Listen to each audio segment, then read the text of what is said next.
পাহাড় মানেই শুধু প্রকৃতি নয়, পাহাড় মানেই এক অন্যরকম শান্তি। আর সেই শান্তির নাম দার্জিলিং। মেঘের ফাঁক দিয়ে উঁকি দেওয়া কাঞ্চনজঙ্ঘা, সবুজে মোড়া চা বাগান আর শতবর্ষের ঐতিহ্যবাহী টয় ট্রেন, সব মিলিয়ে যেন রূপকথার এক শহর। ব্যস্ত জীবন থেকে দূরে প্রকৃতির কোলে ফিরে যেতে চাইলে দার্জিলিং তোমাদের বারে বারে ডাকবে। আর বর্ষার দার্জিলিং যেন মেঘের আঁচড়ে মোড়ানো এক স্বপ্ন। কখনো মেঘ এসে ছুঁয়ে যায় পাহাড়, কখনো টুপটাপ বৃষ্টির সুরে জেগে ওঠে চা বাগান। কুয়াশায় মোড়া আঁকাবাঁকা পাহাড়ি পথ, হিমেল বাতাস, প্রকৃতির অপার নীরবতা, সব মিলিয়ে দার্জিলিং আরও রহস্যময়ী, আরও মোহময়ী। মেঘের আলিঙ্গনে ভেজা দার্জিলিং আরও একটু কাছের। পর্যটকদের ভিড় এড়ানোর জন্য এই সময়টা আমরা বেছে নিয়েছি। আমরা 4 বন্ধু চলেছি পাহাড়ের ডাকে।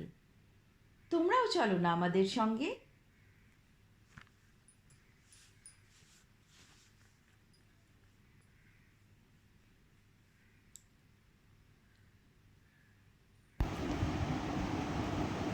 আমাদের যাত্রা হলো শুরু, মানে এখনো শুরু হয়নি, আর একটু পরেই শুরু হবে। আমরা কাঞ্চনকন্যা এক্সপ্রেসে বসে পড়েছি।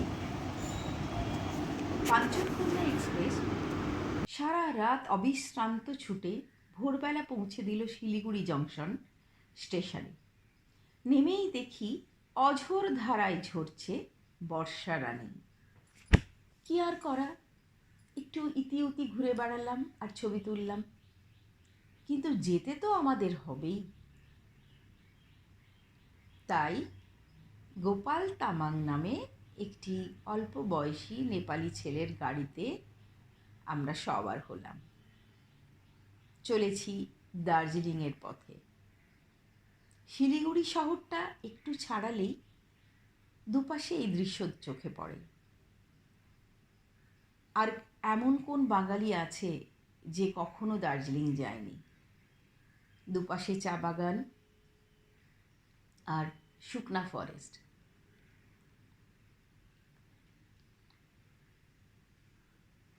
আমরা চলেছি 4 জন, টুকটাক গল্প করছি, একটু খাচ্ছি। 40টা বছর ধরে এই রাস্তায় যাতায়াত করছি। কতবার যে দার্জিলিংয়ে এলাম, কিন্তু দার্জিলিংয়ের আকর্ষণ একটু কমেনি।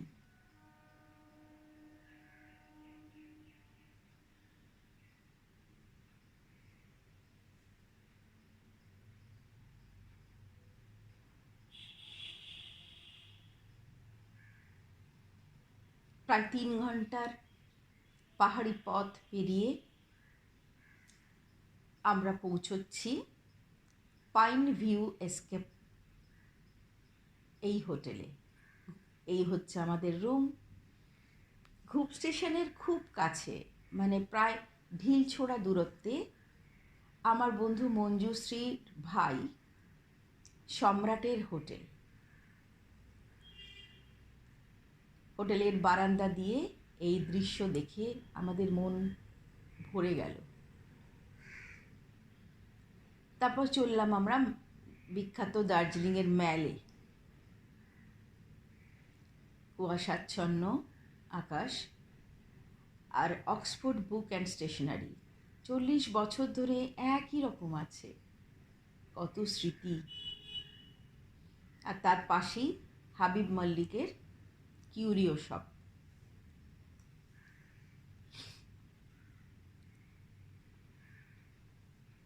কিছুক্ষণ ম্যালে কাটিয়ে আমরা আবার গাড়িতে সবার হলাম। চলেছি একটা ফলস দেখতে, হিমা ফলস।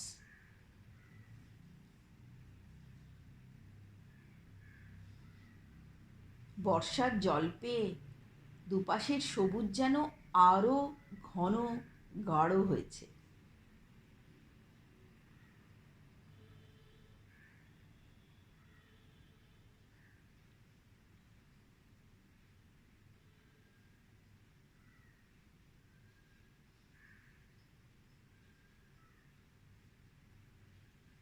আধ ঘন্টার মধ্যেই আমরা পৌঁছে গেলাম হিমা ফলসে।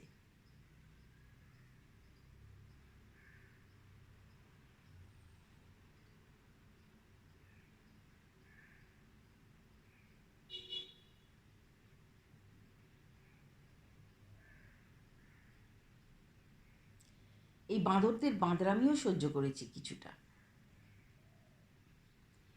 এরপর আমরা গেলাম বাতাসিয়া লুপে। সবাই জানে বাতাসিয়া লুপটা কি।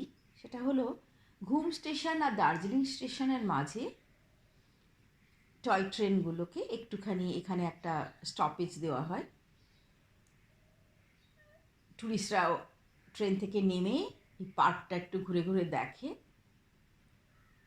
তারপর আবার ট্রেনে চড়ে গন্তব্যে চলে যায়। খুব সুন্দর সাজানো গোছানো পার্ক বাতাসিয়া লুপ। বৃষ্টির কোনো বিরাম নেই, পড়েই চলেছে।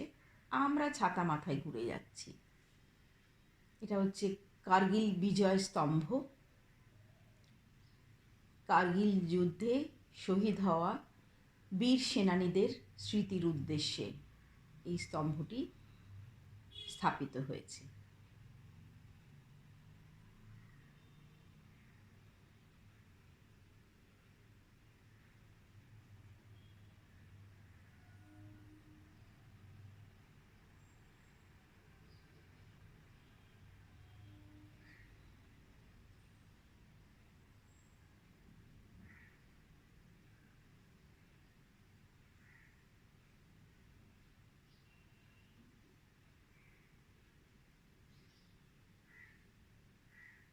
ট্রেন আসার সময় হয়ে গেছে, আমাদের সতর্ক করা হয়েছে।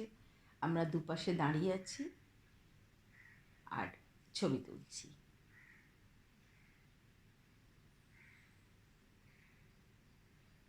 Nostalgic toy train.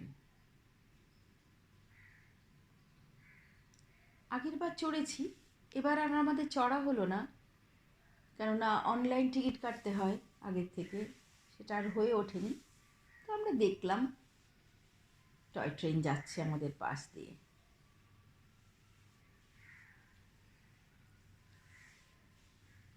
সারাদিন অনেক ঘোরাঘুরি করে হোটেলে ফিরলাম। আজকে রথযাত্রা। আমাদের বন্ধু রাধা জগন্নাথ নিয়ে এসেছে এবং হোটেলের রুমে তার পুজো করতে সে ভোলেনি। জয় জগন্নাথ। আজকে এই পর্যন্তই বন্ধুরা। দার্জিলিংকে আরও 2-3টে পর্বে তোমাদের কাছে নিয়ে আসব। ততক্ষণ আমি বিদায় নিচ্ছি। প্লিজ তোমরা চ্যানেলটা সাবস্ক্রাইব করো, আর ভিডিওটা ভালো লাগলে লাইক আর কমেন্ট করতে ভুলো না যেন। টাটা।